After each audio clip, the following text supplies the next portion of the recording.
Pourquoi ces représentations convergent-elles? Pour le comprendre, regardons comment les modèles de machine learning sont entraînés. Les modèles de machine learning sont entraînés pour minimiser les erreurs sur leurs données d'entraînement tout en évitant de trop s'ajuster à ces données, ce qu'on appelle le surapprentissage.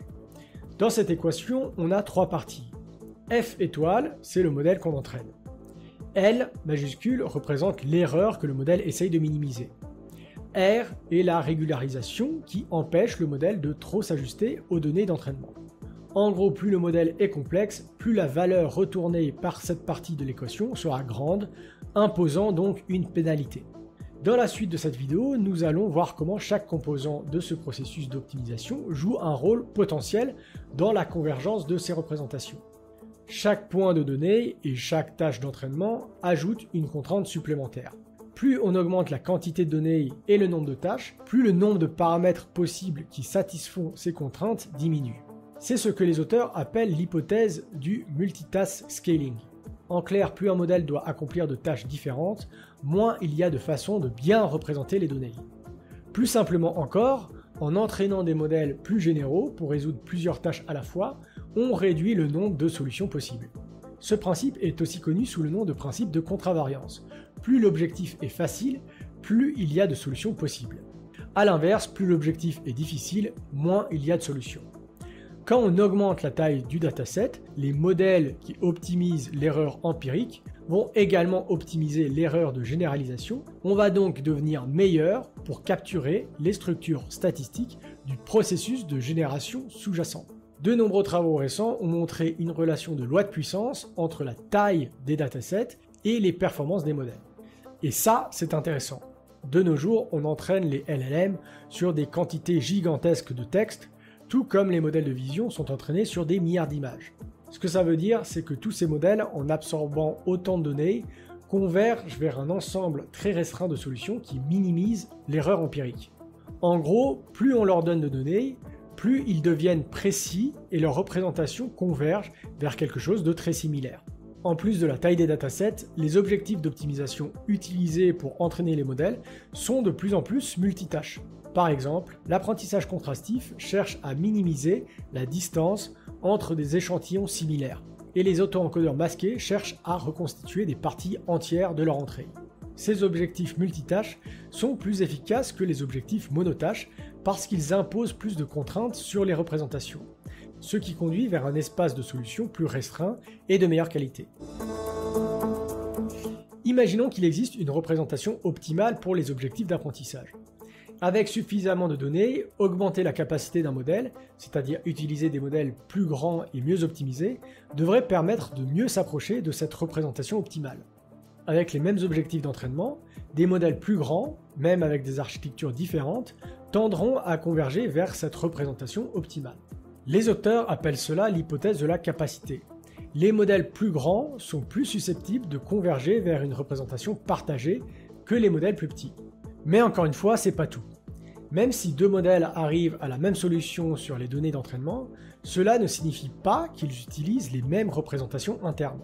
Par exemple, un modèle de 1 million de paramètres pourrait détecter un chien de manière très différente d'un modèle de 1 milliard de paramètres.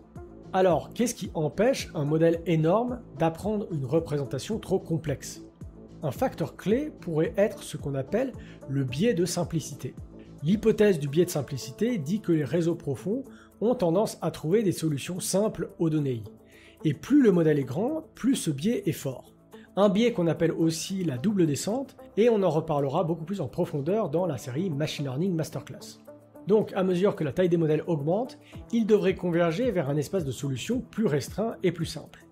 Ce biais de simplicité peut venir de la régularisation explicite utilisée en apprentissage profond.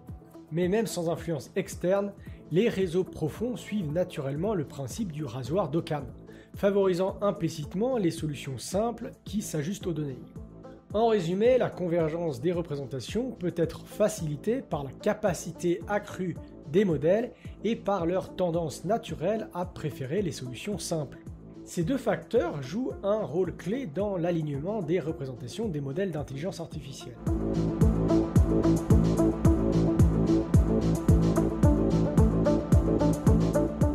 avons vu comment les contraintes imposées par les tâches, la quantité de données et la capacité croissante des modèles peuvent conduire à la convergence des représentations. Mais où tout cela nous mène-t-il ? Quel est le point final de cette convergence? L'hypothèse centrale des auteurs, c'est que les représentations convergent vers un modèle statistique de la réalité sous-jacente qui génère toutes nos observations. Selon l'hypothèse multitask scaling, une telle représentation serait naturellement utile pour un grand nombre de tâches, en particulier celles liées à la réalité. De plus, ces représentations pourraient être relativement simples, conformément à l'idée que les lois fondamentales de la nature sont elles-mêmes simples. Mais qu'entendons-nous par un modèle statistique de la réalité sous-jacente? Imaginons un monde idéal. Dans ce monde idéal, nous avons une séquence d'événements discrets, notés Z, qui sont échantillonnés à partir d'une distribution inconnue. Chaque événement peut être observé de différentes manières, par exemple sous forme de pixels, de sons, de mots, etc. Nous observons ces événements grâce à une fonction ops qui est déterministe et bijective. C'est-à-dire que pour chaque événement Z, on a une seule observation X et que pour chaque observation X, on a un seul événement possible Z. Notre fonction ops transforme donc un événement en une observation dans un espace de mesure arbitraire comme des images, des données audio ou du texte. Pensez à un événement Z comme l'état du monde à un moment donné et X comme l'observation en résultant, donc nos données. Savoir quand et comment ces événements se produisent serait extrêmement utile pour faire des prédictions. Ce serait comme avoir un modèle du monde qui explique les événements qui causent nos observations. Ce modèle idéal nous permettrait de comprendre comment le monde fonctionne à un niveau fondamental. Certaines méthodes d'apprentissage contrastif peuvent récupérer une représentation particulière de cette distribution d'événements. Pour mieux comprendre comment les représentations convergent, examinons un processus d'apprentissage contrastif qui modélise des observations qui se produisent conjointement. Imaginons que nous ayons deux observations, XA et XB, qui se produisent dans une certaine fenêtre de temps. La probabilité qu'elles se produisent ensemble nous donne une idée de leur relation. Les paires positives sont des observations proches dans le temps, tandis que les paires négatives sont des observations prises à n'importe quel moment. L'algorithme d'apprentissage contrastif essaye de classifier si une paire est positive ou négative en apprenant une représentation fx, qui permet à un noyau de calculer approximativement le logarithme du rapport des chances, aussi appelé odds ratio. Alors c'est quoi ce fameux odds ratio? C'est une mesure qui compare les chances qu'un événement se produise dans deux groupes différents.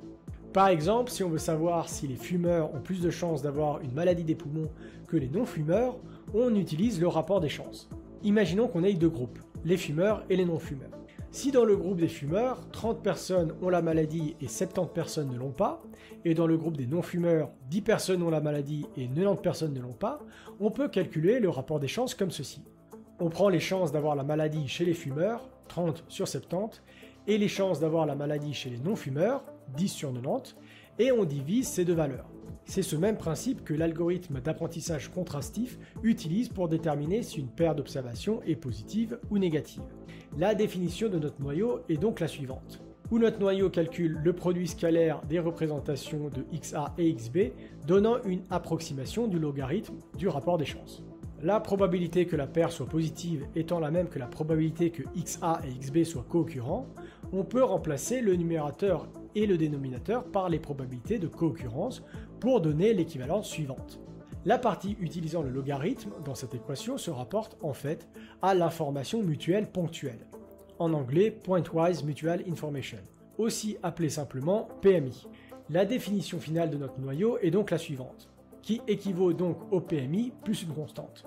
Cela signifie que notre algorithme d'apprentissage contrastif apprend à détecter les paires d'observations qui sont statistiquement liées. Parlons rapidement de l'information mutuelle ponctuelle ou PMI. Le PMI mesure combien la co-occurrence de deux événements est surprenante comparée à la probabilité qu'ils se produisent indépendamment. Sa définition est donc la suivante. Dans cette équation, Pxaxb est la probabilité conjointe des deux événements, tandis que Pxa et Pxb sont les probabilités individuelles des événements. Le PMI nous dit à quel point il est plus ou moins probable que XA et XB se produisent ensemble par rapport à ce qu'on pourrait attendre s'ils étaient indépendants. Si le PMI est positif, cela signifie que les événements se produisent ensemble plus souvent que par hasard. Un PMI négatif indique qu'ils se produisent ensemble moins souvent que par hasard. Un PMI proche de 0 signifie qu'ils sont indépendants. Nos algorithmes d'apprentissage contrastif utilisent cette technique pour trouver des représentations efficaces des données. Avec suffisamment de données et une bonne optimisation, ils convergent vers des représentations qui capturent la structure statistique des observations. Mais qu'en est-il alors de Z? Dans notre monde idéal, les fonctions d'observation OPS sont bijectives et donc elles conservent les probabilités. Donc les mêmes principes s'appliquent également à Z. Pour toutes les modalités, on peut observer une convergence des représentations vers le même noyau, représentant certaines statistiques des paires de Z. En gros, cela veut dire que certains algorithmes d'apprentissage de représentation suivent une règle simple. Trouver un espace où la similarité équivaut au PMI. Cette idée est cohérente avec des travaux précédents qui ont utilisé le PMI comme mesure de similarité pour du clustering en vision et en linguistique. Pour vérifier que cette convergence se produit réellement avec des données du monde réel, regardons une étude de cas intéressante sur les couleurs. Des chercheurs ont découvert que les distances entre les couleurs dans les représentations apprises par des LLM correspondent étroitement à celles de la perception humaine des couleurs. En gros, les modèles représentent les couleurs comme nous. Plus intéressant encore, cette similarité augmente à mesure que la taille des modèles augmente et qu'ils deviennent meilleurs à modéliser les co-occurrences dans les textes. Dans la figure 8, il est montré que des représentations de couleurs basées sur les co-occurrences dans les images produisent également des résultats similaires. Dans cette figure, nous voyons que des représentations similaires de couleurs sont obtenues de différentes manières. À partir de la perception humaine, des co-occurrences dans les images, avec CIFAR10, et des modèles de co-occurrence dans le langage, avec SimCSE et Roberta. Peu importe que le modèle ait accès à des mots ou à des images, il apprend à représenter les couleurs de manière similaire à la nôtre. En résumé, cette étude montre comment un modèle simple peut encapsuler des aspects essentiels des systèmes complexes du monde réel. Cela nous donne une piste pour comprendre vers quelle représentation les modèles convergent. Un modèle unifié performant dans divers domaines et sur diverses modalités, ancré dans les propriétés statistiques du monde sous-jacent.